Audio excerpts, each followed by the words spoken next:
Mesdames, Messieurs, bonsoir. Bienvenue à l'invité de l'histoire, le programme qui revisite le panthéon africain, l'histoire, les figures, les faits qui existent déjà depuis l'année dernière et qui, me dit-on, ne cessent de rassembler du monde de plus en plus, de nouveaux téléspectateurs qui nous viennent des nouveaux pays. Comme on dit du côté de la France. Bonjour aux téléspectateurs d'Europe du Nord. On a salué abondamment ceux des États-Unis et du Canada. Bonjour à nos amis qui nous ont écrit de Suède, de Norvège et même de Chine à ce programme. Aujourd'hui, on va parler d'un grand homme. On espère qu'on laissera une trace, au moins le millième de ce qu'il a fait au cours de ce programme. Mais je pense avoir les bonnes personnes. On va parler. Je serai très bref parce qu'il faut laisser le temps aux experts de la question de s'exprimer. Je serai bref parce qu'on va parler d'un immense personnage de l'histoire de l'humanité, au-delà de l'histoire africaine. Nous allons parler, j'ai nommé, du docteur, j'insiste, Cheikh Anta Diop. Grand penseur, grand savant, grand révolutionnaire de la pensée sénégalais. Aujourd'hui, il a dépassé le cadre sénégalais, lui qui prônait justement le dépassement de ces lignes géographiques africaines qu'émitent, comme diraient les puristes, et qui a laissé une pensée qui traverse le temps, une pensée révolutionnaire sur le plan scientifique, sur le plan intellectuel, et même sur le plan moral, parce qu'il était animé d'une certaine éthique, d'un certain souci de la vérité. Le scientifique qu'il était y aidait. Et certainement, il a laissé aussi un projet politique, c'est la partie méconnue de Cheikh Anta Diop. Il y a une immense littérature autour du personnage, sur son œuvre scientifique et intellectuelle, mais très peu a été dit sur son œuvre politique, sur son projet politique en l'occurrence, tellement il a été entravé que peut-être n'a-t-il jamais mis un certain nombre d'idées en pratique. Nous allons parler avec ceux qui peuvent être légitimement considérés comme ses héritiers, d'abord parce qu'ils sont à la tête de l'institution du parti politique que lui-même a créé, le Rassemblement national démocratique. Le mot national a souvent fait peur, mais ici, on va creuser. On verra ce que le Cheikh a voulu dire par là. J'ai l'honneur de recevoir celui qui est l'actuel secrétaire général du dit parti, le parti créé par Cheikh Anta Diop lui-même, le Rassemblement national démocratique, parti qui existe toujours, Cheikh Diallo Blondin Diop, le bien nommé. Oui, merci beaucoup pour l'invitation. Je vous en prie, c'est nous qui sommes honorés. Et pour l'introduction éclairante pour les gens qui n'ont peut-être jamais entendu parler du professeur Cheikh Anta Diop. Oui, je suis effectivement ici en tant que secrétaire général du RND, le dernier parti politique qu'il ait eu à fonder. Mais je crois que du fait de caractère pluridimensionnel, tant de la vie que de l'œuvre de cet illustre Africain, il faudrait commencer par le commencement et par la révolution épistémologique, la rupture paradigmatique qu'il a provoquée par ses travaux anthropologiques, sur la genèse de l'humanité et l'histoire telle qu'elle s'est réellement passée. Merci d'avoir honoré de votre présence notre plateau et notre débat aujourd'hui, qui se veut simplement pédagogique. On ne va pas faire une émission en médoune et terre, comme je l'ai dit à mes invités en aparté, sinon on ne serait pas nombreux à la suivre. Ça, c'est pour les experts et ceux qui débattent sur les différents courants, etc., etc. Ici, on va simplement expliquer à une jeunesse ou à une Afrique qui connaît Cheikh Anta Diop sous d'autres aspects, comment il a voulu traduire la renaissance africaine en projet politique. Vaste programme. Nous avons donc aussi, en compagnie du docteur Diallo Blondin Diop, qui est médecin, un autre scientifique aux commandes de la pensée africaine, ça a souvent du bon, ça. Nous avons des compagnons de lutte qui sont avec vous, qui travaillent du côté de Paris pour la Ligue panafricaine Umoja. Le secrétaire général, donc, qui est le chef de cette association, de ce mouvement politique. Comment vous définissez-vous? Monsieur Shemsou Seck. Oui, bonjour. Bonjour. Juste pour rectifier, je ne suis pas le secrétaire général, je suis juste un modeste militant, mais membre du bureau fédéral et en charge du pôle médias et diplomatie et également en charge du projet du congrès panafricain. Donc, en tout cas, merci pour cette occasion que vous nous donnez parler de l'œuvre du professeur Cheikh Anta Diop. Je suis moi-même un Diopien convaincu. Peut-être même trop. En tout cas, merci pour l'occasion.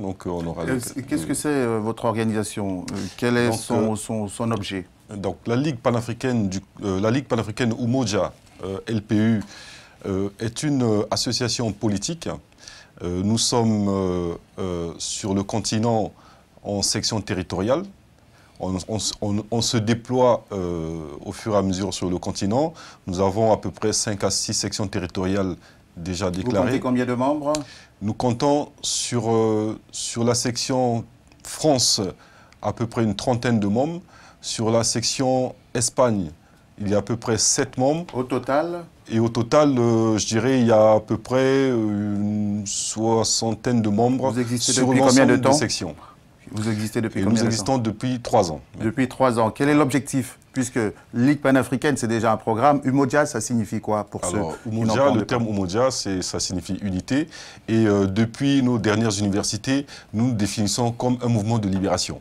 Vous œuvrez à l'émergence d'une organisation africaine supra-étatique, dans la lignée du panafricanisme prôné par Diop et d'autres. Voilà, donc nous avons inscrit effectivement dans nos statuts l'objectif que suivait le professeur Cheikh Anta Diop, donc de l'instauration d'un État fédéral.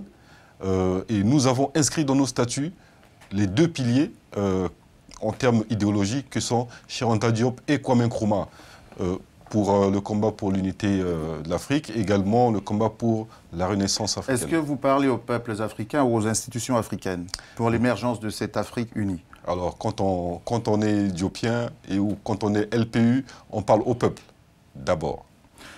En face et à côté de vous, Monsieur Obambe Gakoso, qui est le porte-parole de votre organisation, qui a peut-être un mot à rajouter sur votre objet. Oui, un petit complément. En fait. Merci pour l'invitation. Je vous en prie, merci à vous. Je suis effectivement porte-parole et secrétaire général adjoint de la Ligue panafricaine Umoja.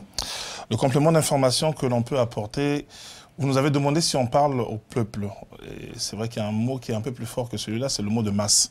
Il faut s'adresser aux masses. Si on ne part pas de la base, on n'atteindra jamais le sommet. Et la Ligue panafricaine Umoja, en toute modestie, vise le sommet.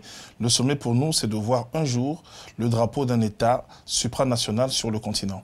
On partira peut-être de 2 États, de 3 États ou 4, peu importe le nombre, peu importe ce que nos petits-enfants, nos arrière-petits-enfants feront un jour, c'est le but. Et votre conviction est que ça passe par l'éducation?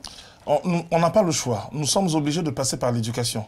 Et voilà pourquoi nous faisons régulièrement effectivement des vidéos. Nous avons lancé un magazine qui s'appelle Panafrican, qui est en ligne, téléchargeable, 3 € par numéro, écrit par des membres de la Ligue panafricaine Umoja. Et vous êtes aussi auteur de ce livre. Oui, c'est un recueil de nouvelles que j'ai sorti effectivement au mois de juillet dernier. C'est 11 histoires qui se passent toutes en Afrique, vécues par des Africains et des Africaines, avec des destins plus ou moins communs, plus ou moins croisés. Voilà, donc là nous avons une représentation. Alors là c'est plutôt intéressant. C'est le tout dernier numéro de Panafrican qui va de décembre à février, enfin décembre 2013 à février 2014. Et nous avons parlé notamment du drame de Lampedusa, dont nos dirigeants ne parlent pas ou pas assez. Et vous nous avez demandé si on parlait aux autorités. Mais nous nous adressons à tous les Africains. Et ça c'est également un canal que nous utilisons pour faire porter notre message.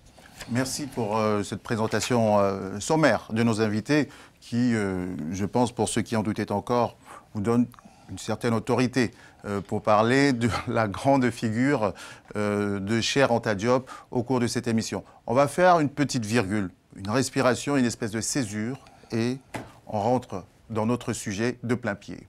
Jingle. Alors, Monsieur Diallo Blondin Diop, commençons par le commencement.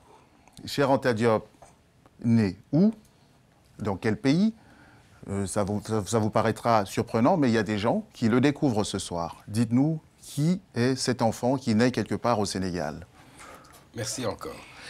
Cheikh Anta Diop est né dans un village reculé du Baol, au Sénégal, le 29 décembre 1923, ce qui fait que c'est à l'occasion du 90e anniversaire de sa naissance que j'ai été invité par la Ligue panafricaine Umoja à venir animer une conférence, parce que c'est bien la première fois que nous commémorons son anniversaire.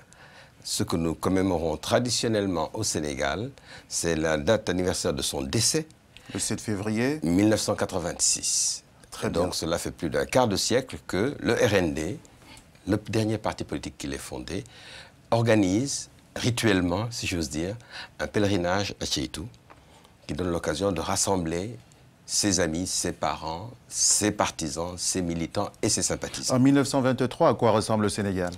En 1923, le Sénégal est la plus ancienne colonie française d'Afrique, toujours sous la botte coloniale, sortant de la Première Guerre mondiale, pour laquelle nous avions fourni sous le nom de tirailleurs sénégalais des dizaines de milliers de soldats d'infanterie coloniale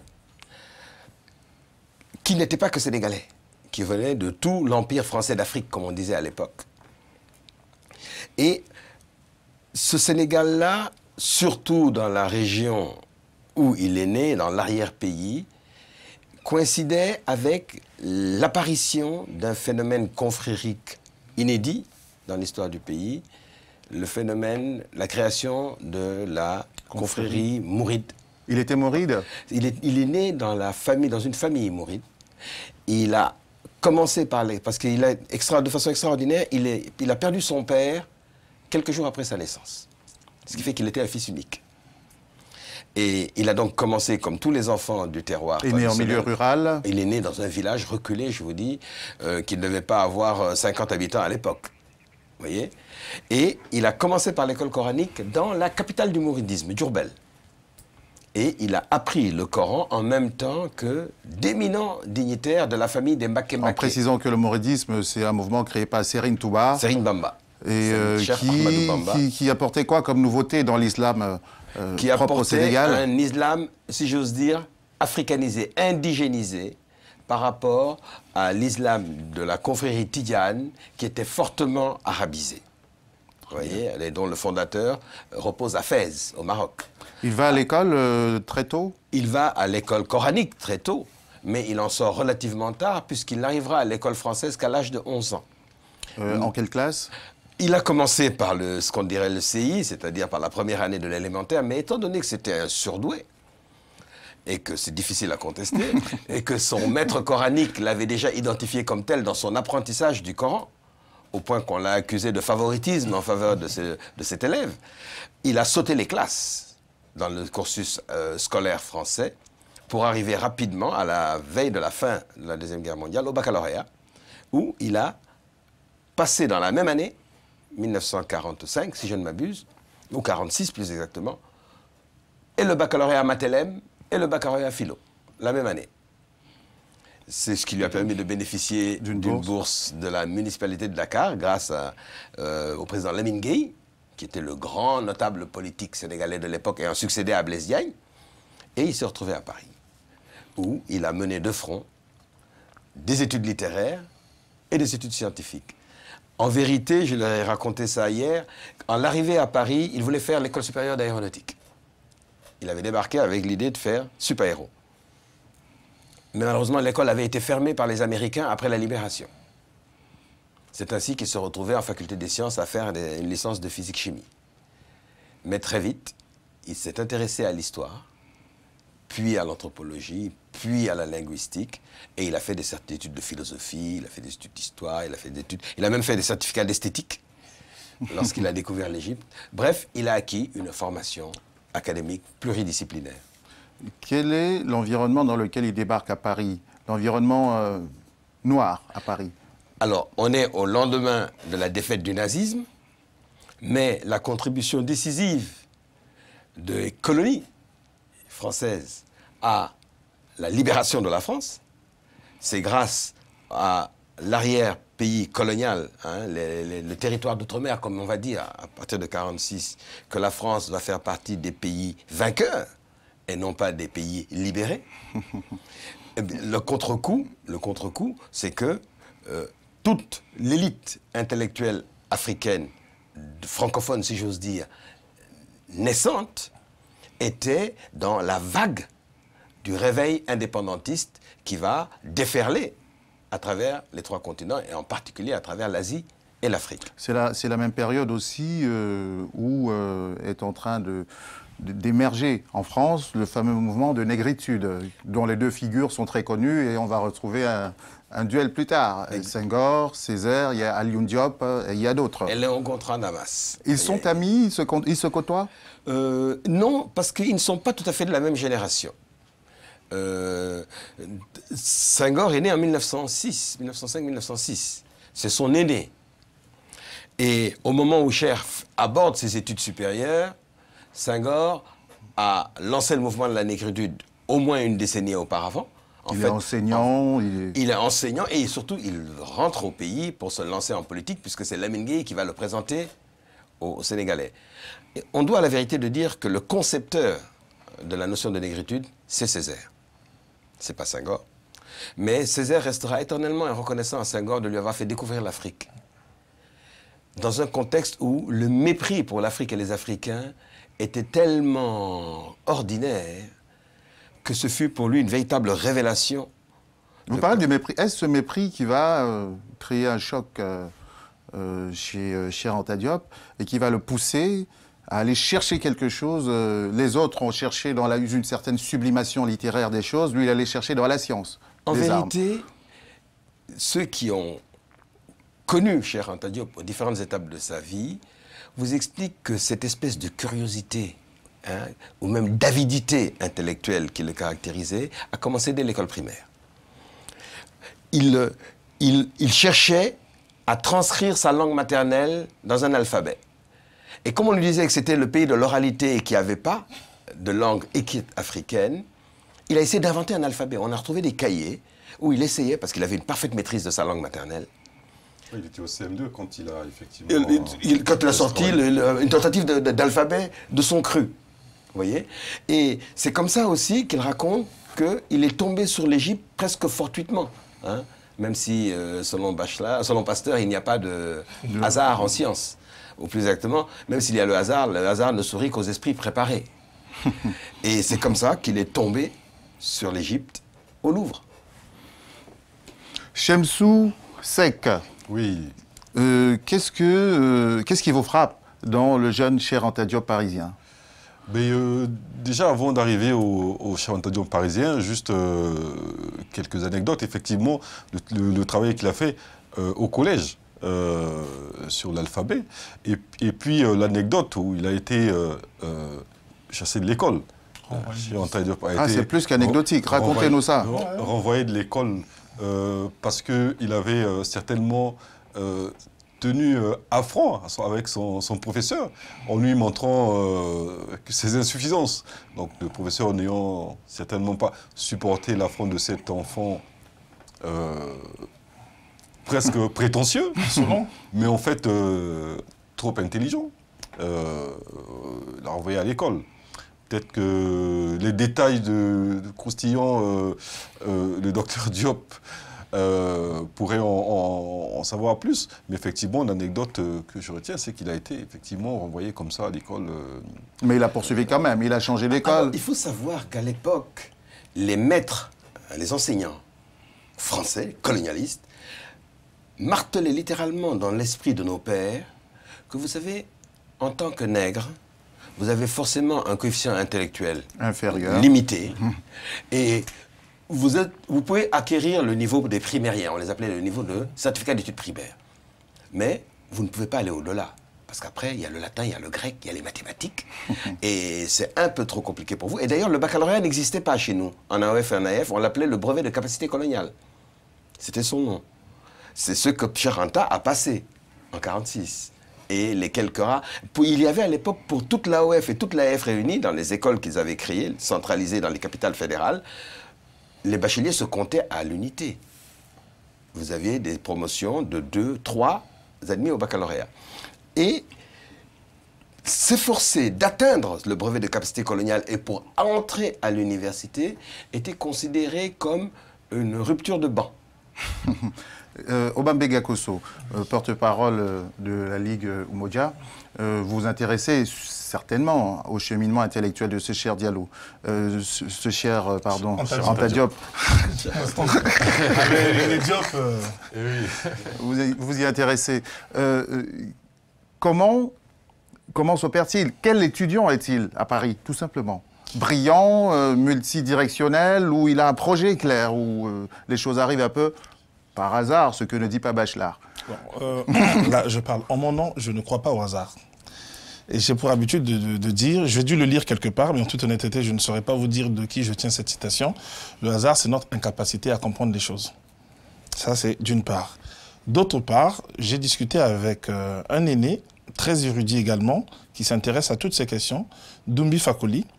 Oui. Et voilà, j'étais subjugué moi aussi par sa capacité à retranscrire enfin, tout ce qu'il nous offre au quotidien, que ce soit des essais, des romans et autres. Et il m'a fait une réponse qui m'avait frappé à l'époque, ça doit dater de 6 ans à peu près, on s'est rencontrés lors d'un salon du livre. Il a dit, mais, parce qu'on parlait également de Cheikh Anta Diop, je ne dis pas que c'est la même chose, mais les deux me font, voilà, il y a beaucoup de similitudes. Il m'a dit, mais voilà, moi ce sont les ancêtres qui me guident. Je me suis dit, à ce moment-là, mais qu'est-ce qu'il me raconte? Il dit, ce sont les ancêtres qui me guident. Il dit, quand on demande aux ancêtres, ils finissent par nous répondre. Je ne me permettrai pas de parler de la spiritualité, des croyances de Cheikh Anta Diop. C'est assez nébuleux pour moi. Je découvre encore pas mal de choses là-dedans. Parce que pendant longtemps, effectivement, j'ai même pensé que c'était un mouride, musulman pratiquant et autres. Je découvre sur le tard que, enfin, quand je dis sur le tard, façon de parler, que ce n'était pas forcément le cas. Donc, c'était mystique? Alors, je pense que... Quelqu'un qui a une relation profonde et personnelle. Voilà. Je pense que vu le travail qu'il a eu à abattre, obtenir 2 baccalauréats dans son terroir, chez lui, arriver ici et braver tout ce qu'il y a, c'est vrai, tout le monde vous dira que c'était quelqu'un de très brillant et tout, mais moi, c'est d'abord le courage qui m'épate. C'est un homme, a priori, d'après ce que je lis, qui n'avait peur de rien ni de personne. Courage, détermination. Mais un courage à toute épreuve. Tous les jours dans la vie, dans le quotidien, on est confronté à des situations, on baisse les bras sur le continent, on se plaint tous les jours. Accélérons un peu, on se rapproche du temps fort, c'est-à-dire l'œuvre. Jusqu'ici, on a la formation de l'homme. Arrivons au temps fort de cette fameuse thèse. C'est en quelle année? Et une thèse qui va susciter pas mal de remous. Peut-être très rapidement, avant d'arriver à la thèse, il faut peut-être très rapidement dire que dès 1946, il a été secrétaire général de la jeunesse du RND, donc il était du RDA, Rassemblement démocratique africain, qui a connu d'illustres personnages, effectivement. Oui, la plupart des futurs présidents, Houphouët-Boigny, qui ont... C'est clair. Et effectivement, donc on arrive à la thèse. Qui a changé d'idéologie entre-temps, hein. J'imagine qu'il s'en est écarté, puis c'était cohérent. Tout à fait. Ils ont rompu. Voilà.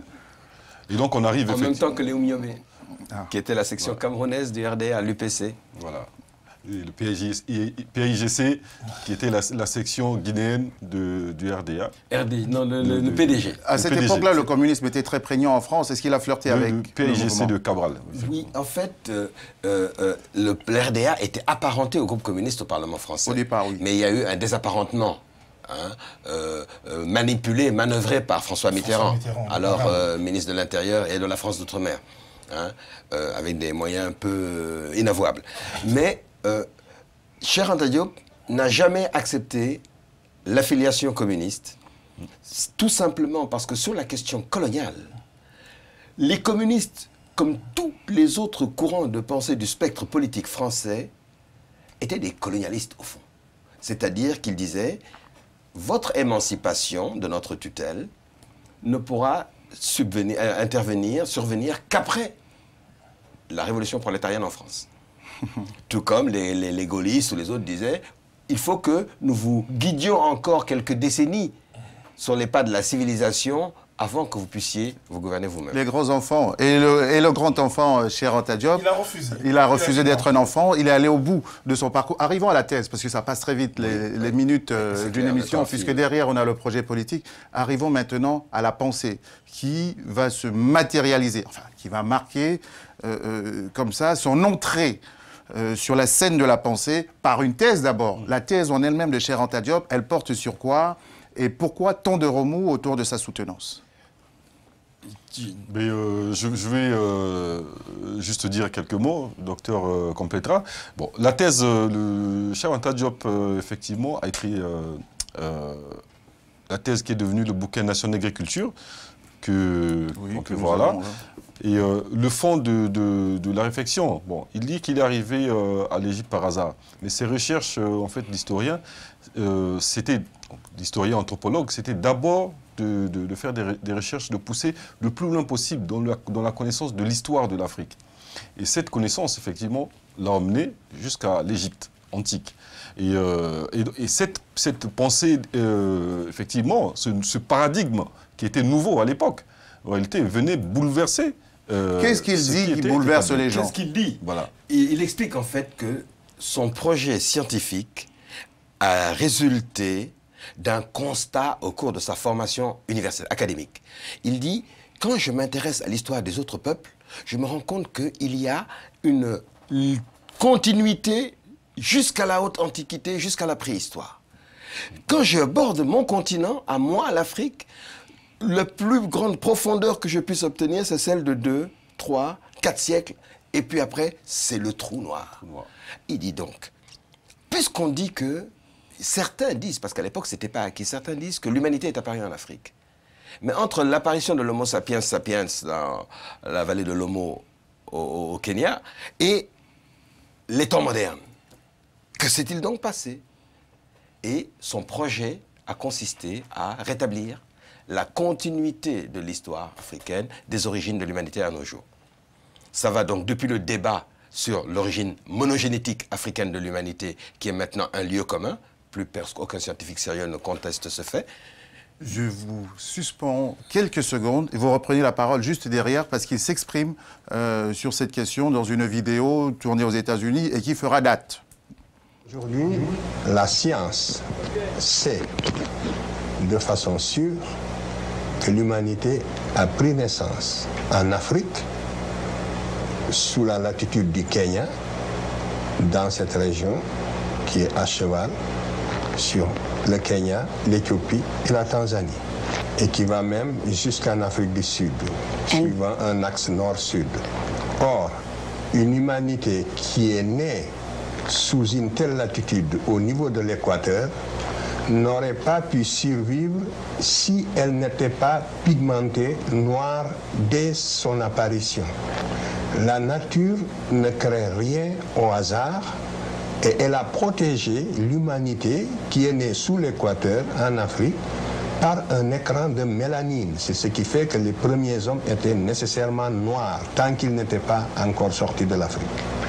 C'est seulement quand cette humanité va sortir de l'Afrique pour aller peupler le reste de la Terre qu'elle va changer d'aspect suivant les régions géographiques et que les autres races vont apparaître.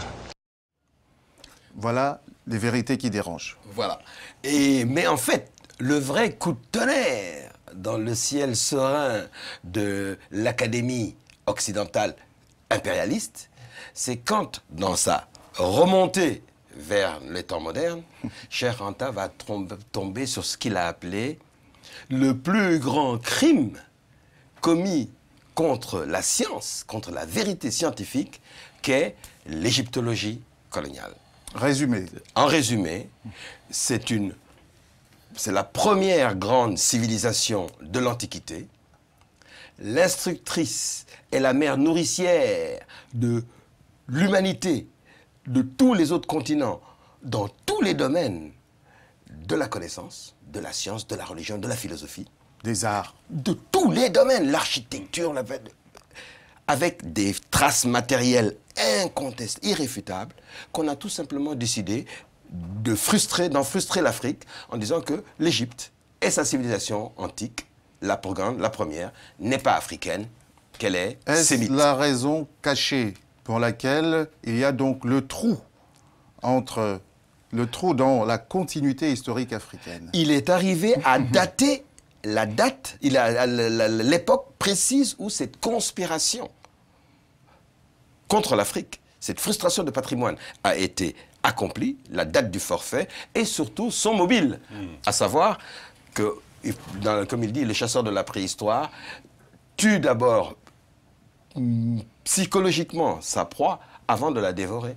On nous a émasculés avant de nous envahir. Ce qu'il faut dire, c'est que cette thèse du professeur Cheikh Anta Diop arrive aussi à une époque où déjà l'Afrique est sous domination et que l'idéologie établie, effectivement, parle de l'infériorité des Noirs. Et surtout, les thèses de Gobineau, etc., qui parlent du fait que le Noir, non seulement ne fait pas partie de l'histoire, mais n'a rien apporté à la civilisation. À l'historique. À l'histoire. Et c'est là où la thèse de Cheikh Anta Diop, en fait, bouleverse, effectivement, par ce nouveau paradigme, toute la pensée établie. Et ça c'est ce qu'il faut aujourd'hui dire de manière simple aux gens. Pourquoi Cheikh Anta Diop a été aussi banni? C'est parce qu'aujourd'hui, il a, on va dire, révélé presque des vérités inadmissibles, comme lui-même il l'avait dit. Vérité inadmissible. Il a ruiné les bases de l'érudition occidentale. Et ce n'est pas qu'une thèse pour dire aux gens qui est un point de vue. Il fait une démonstration scientifique. C'est une démonstration, mais on l'a empêché de la soutenir en Sorbonne. Parce que le doyen Gaston Bachelard, président de son jury, était prêt. Éminent philosophe français. Et épistémologue. Mais, avouant son incompétence en égyptologie, il lui a dit, il faut trouver un égyptologue dans cette Sorbonne pour siéger avec moi dans le jury. Il n'en a pas trouvé un seul. Obligeant Cheikh Anta Diop à préparer une seconde thèse qu'il ne pourra soutenir que 6 ans plus tard, en 1960. Mais au moins, grâce à Présence africaine et à Alioune Diop, il a pu publier cette thèse récusée par la Sorbonne en livre à destination du grand public. Et là, il y a une chose qu'il faut dire, c'est que l'un des plus grands penseurs contemporains du monde francophone, Aimé Césaire, saisi du manuscrit de Cher, comme il le dit lui-même, a fait le tour du tout Paris progressiste pour les inviter à défendre cet ouvrage à ses côtés, puisqu'il l'a considéré comme l'ouvrage le plus audacieux jamais écrit par un nègre et qui comptera, à n'en pas douter, dans le réveil de l'Afrique. Ça, c'est le discours sur le colonialisme. Donc, pour prendre effectivement la suite, Césaire se bat. Césaire cherche, il ne trouve personne. Cheikh Anta Diop est conscient de ça. Et quand on veut faire le lien, parce que, encore une fois, il n'y a pas de hasard. On ne trouve pas des gens qui brillent dans la science, qui, du jour au lendemain, se retrouvent dans la politique. On doit penser forcément qu'il y a une continuité. Et cet homme avait compris une chose, que tout ce qu'on apprend à l'école, si ça ne sert pas à nos pays, si ça ne sert pas à nos continents, ça ne sert absolument à rien. Il a décidé de se jeter en politique. Parce qu'ici, sur place, il a combattu cette férocité. Qu'il a agressé, lui, physiquement, intellectuellement. Déjà dans son pays, il avait subi, on a parlé du renvoi. Il y a la question de la mention. Une mention qu'on va lui donner pour l'empêcher d'exercer à l'université. Il rentre dans son pays. Expliquez la question de la mention. Alors, académiquement, enfin, selon les normes françaises, francophones, etc., vu que nous sommes des suiveurs, on avait fait du copier-coller. Pour avoir le droit d'enseigner à l'université, il faut disposer de la mention très honorable avec félicitations ou acclamation du jury, bon, selon les formules plus ou moins consacrées. Nous avons repris la même chose. Donc, peu importe la qualité de votre travail, si dans le jury, il y a quelqu'un qui estime que pour une raison ou pour une autre, vos lunettes sont mal disposées ou je ne sais quoi, il vous refuse la mention qu'il faut, mais vous ne pouvez pas enseigner à l'université. Et quand il rentre chez lui, il n'a pas le droit d'enseigner à l'université. Il arrive en France en 1946, il repart de France en quelle année? En 60. En 60, donc une 14 ans après sa soutenance de thèse. Voilà. Il avait fait son temps. Mais il aurait dû rentrer dès 54. L'indépendance du Sénégal est 1960. proclamée. Elle est déjà proclamée quand il rentre. Absolument. Voilà. Le président Senghor est déjà président. Est déjà là. Et il n'y a qu'un seul autre docteur d'État ès-lettres avant lui dans le pays, c'est feu le professeur Abdoulaye Ly. Mais tous les deux vont être reclus à l'Institut français d'Afrique noire, devenu institut fondamental à l'IFAN, et privé d'enseignement à l'université, alors que le docteur d'État vous donne droit, ipso facto, à être enseignant à l'université. Il crée son parti politique en quelle année? Le premier parti, il le crée dès 1961. Dès 1961. Après avoir publié... Est-ce qu'il a une ambition de conquête de pouvoir ou simplement de faire vivre des idées? Il avait coutume de dire, nous ne cherchons pas le pouvoir pour le pouvoir. Parce qu'il a eu l'occasion, vous savez, à plusieurs reprises d'être sollicité. Par exemple, lorsque et Houphouët-Boigny et Senghor se trouvaient dans le comité constitutionnel chargé de rédiger le projet de constitution pour le référendum gaulliste de 1958, il a été invité à s'associer à eux pour la partie ultramarine, pour les anciennes colonies, qui devaient rentrer dans la communauté francophone, mais catégoriquement refusé. en disant « Vous n'allez quand même pas me demander de mettre ma réflexion au service du projet de domination de mes peuples. » C'est ce parti dont vous êtes le secrétaire général aujourd'hui. C'est la continuité de ce parti, parce que le premier parti qu'il a créé en 1961 a été interdit et dissous par le président Senghor dès 1963. Jusque...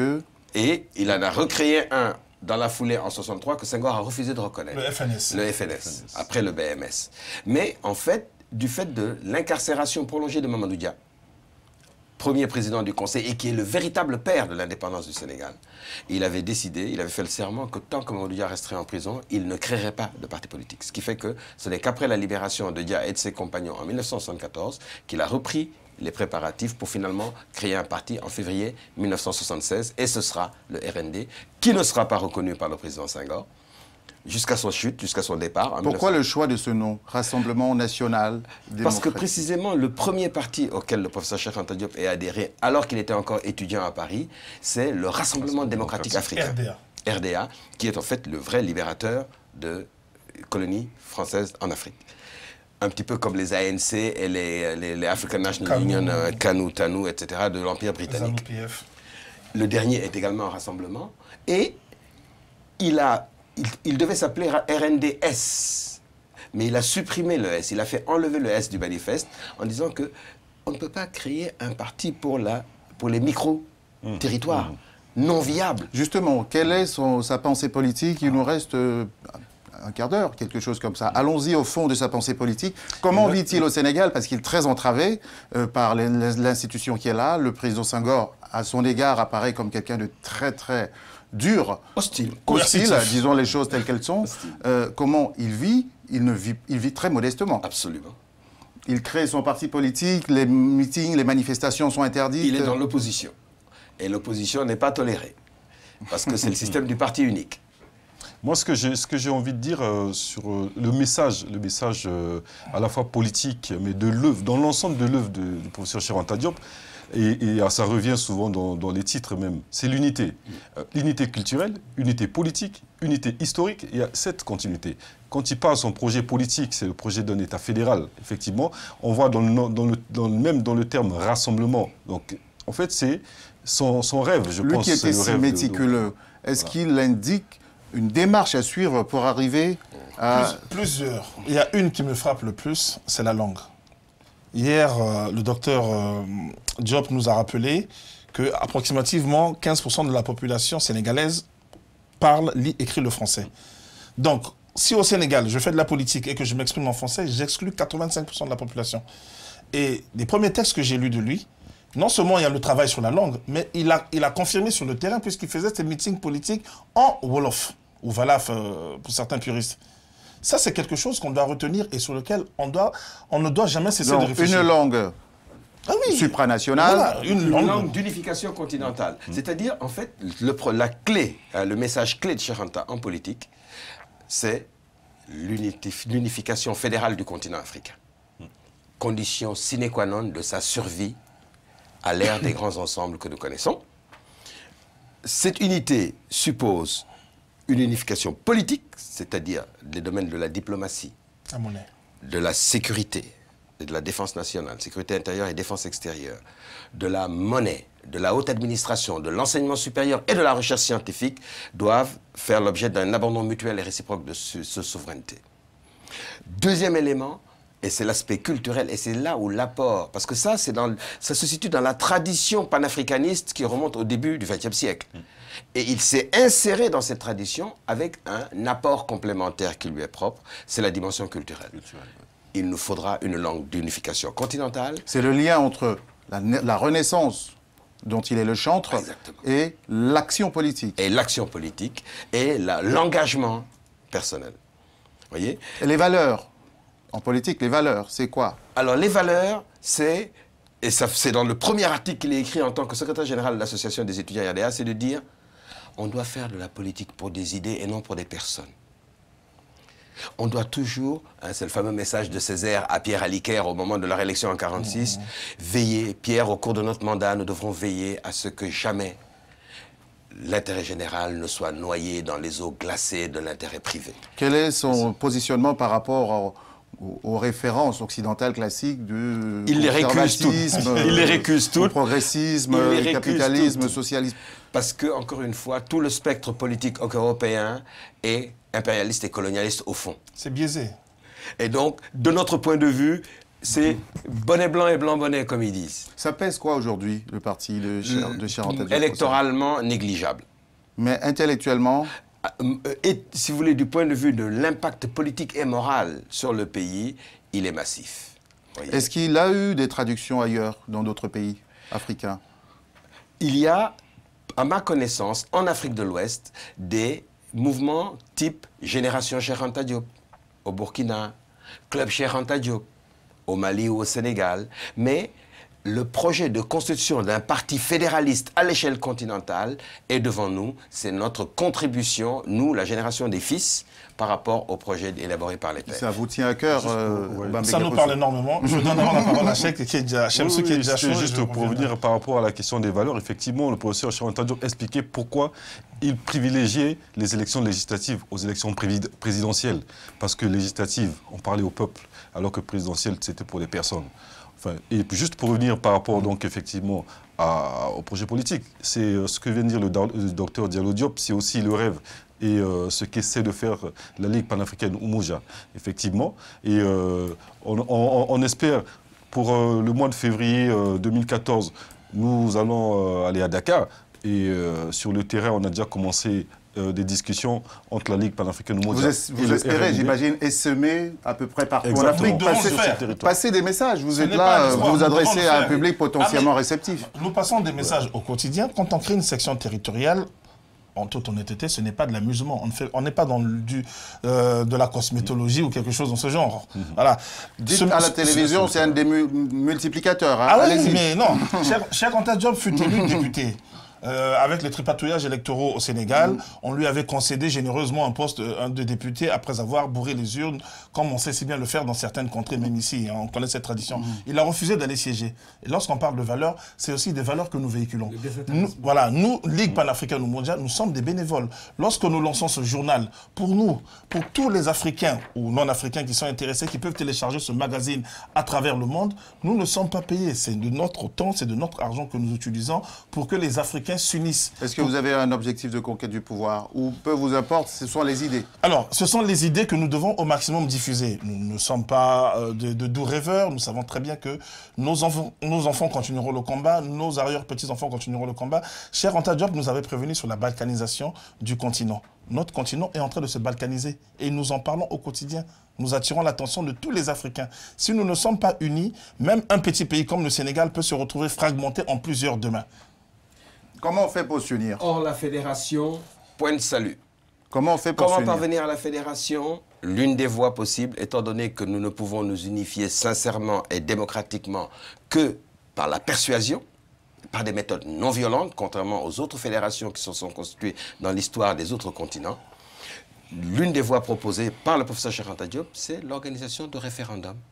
Il faut peut-être que... dans chacun des territoires. Nos dirigeants soient l'expression populaire, ce qui n'est pas toujours le cas. Vous avez l'exemple de l'Afrique du Sud qui est là.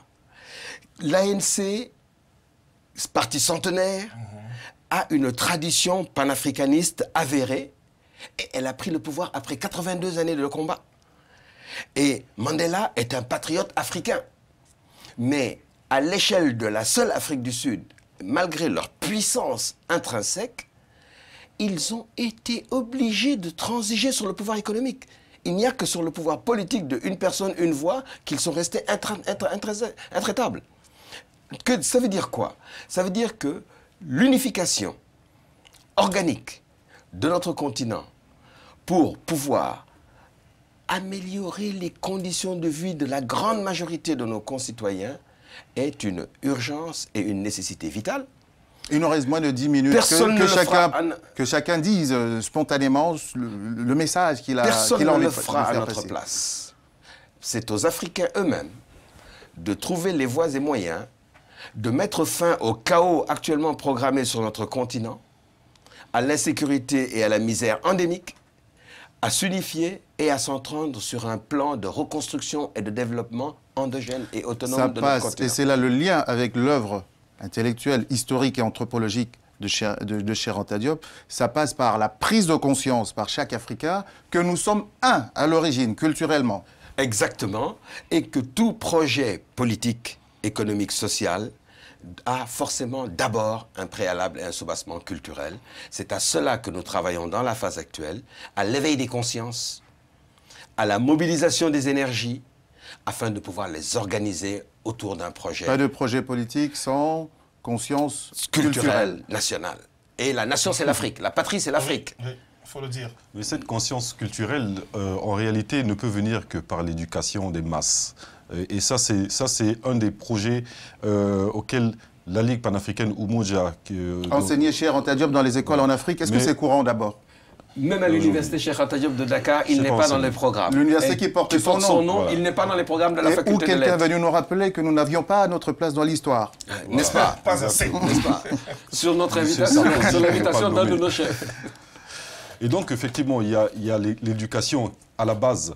Mais cette éducation, nous savons que pour changer les choses aujourd'hui, il y a des pouvoirs, on va dire, monarchiques, etc., qui sont installés. Pour changer les choses, ceux qui croient à l'idéal panafricaniste ne peuvent pas changer les choses par procuration. Non. En réalité, il faut aller à la conquête du pouvoir politique. Mais le pouvoir politique, pas politique politicienne. Et donc, conquérir le pouvoir politique et commencer à mettre en place dans les programmes d'enseignement, enseigner l'histoire de l'Afrique, telle que nous l'a montré Cheikh Anta Diop. Cette histoire qui n'est toujours pas enseignée jusqu'à aujourd'hui, enseigner les langues africaines, enseigner en langues africaines. Et c'est ça qui va emmener cette prise de conscience. Et après la prise de conscience, travailler à l'organisation des forces panafricanistes, à l'unité des forces panafricanistes. Parce que le continent est balkanisé en différents territoires, mais les masses africaines peuvent s'unir. On peut créer un État fédéral aujourd'hui si, quelle que soit la distance entre les territoires, il y a une prise de conscience entre un peuple qui est à l'ouest, un peuple qui est en Afrique centrale, créer déjà le premier noyau d'un État fédéral. Et la conscientisation du continent va venir au fur et à mesure que ceux qui ont pu conquérir ce pouvoir politique vont construire. C'est un modèle qu'ils ont déjà étudié pour conquérir l'Afrique pharaonique nègre. On a dû la balkaniser déjà, en quelque sorte. Et s'attaquer à sa culture.